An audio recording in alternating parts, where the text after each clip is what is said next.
Actually, when Krishna appeared 5,000 years ago, he did give the aprakrita jnana, because in the earlier ages people were highly intelligent.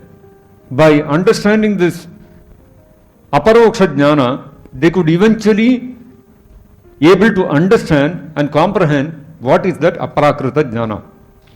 But then in Kali Yuga people are not so intelligent, so Krishna came to give aprakrita jnana directly. As Krishna mentions in the Bhagavad Gita, in the 10th chapter, 52nd verse, Shri Bhagavan Vacha Sudurdarsham idam rupam drishtamanasiyan mama deva apyasya rupasya nityam darshanakankshinaha. The blessed Lord said, my dear Arjuna, the form which you are now seeing is very difficult to behold. Even the demigods are ever seeking the opportunity to see this form which is so dear. So, what the Upanishads are saying, that the Katha Upanishad is saying that it is impossible to see the form of the Lord. So, Krishna is saying it is his form. Can you see the connection between what the Upanishads are saying and what Krishna is saying? The Upanishads are saying, na tishtati rupamasya, na sudarshane tishtati rupamasya. So, the form of the Lord is not so easily comprehensible. It is not something which we can very easily see.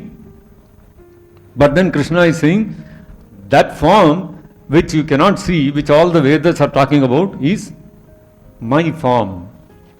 Further, in the next verse, Krishna is further clarifying. Naham vedair na tapasa na danena na chejyaya shakya evam vidho drashtum drishtamanasimam yatha. The form which you are seeing with your transcendental eyes cannot be understood simply by studying the Vedas. This is what the Upanishads are saying. Na vacha, na manasa, na chakshusha. Not by your mind, not by your intelligence, simply by reading the Vedas you cannot make out who is that absolute truth. So, the form which you are seeing cannot be understood simply by studying the Vedas, nor by undergoing serious penances, nor by charity, nor by worship. It is not by these means that one can see me as I am. So then, how to see that form of the absolute truth which the Upanishads are describing is not possible to be seen with our eyes? What is that process of gaining that aprakrita jnana? Krishna explains that in the 54th verse. Bhaktya tvananyaya shakya aham evam vidho arjuna jnatum drashtum cha tatvena praveshtum cha parantapa. My dear Arjuna, only by undivided devotional service can I be understood as I am, standing before you, and can thus be seen directly. Only in this way can you enter into the mysteries of my understanding.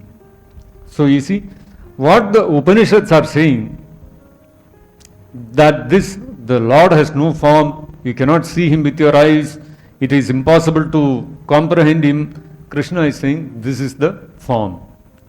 And you can achieve this simply by bhakti. You cannot achieve simply by studying the Vedas. By paroksha jnana, by aparoksha jnana, you cannot understand. If you want aprakrita jnana, then you have to engage in devotional service. Undivided devotional service. Ananyaya shakya. Bhaktya ananyaya shakya.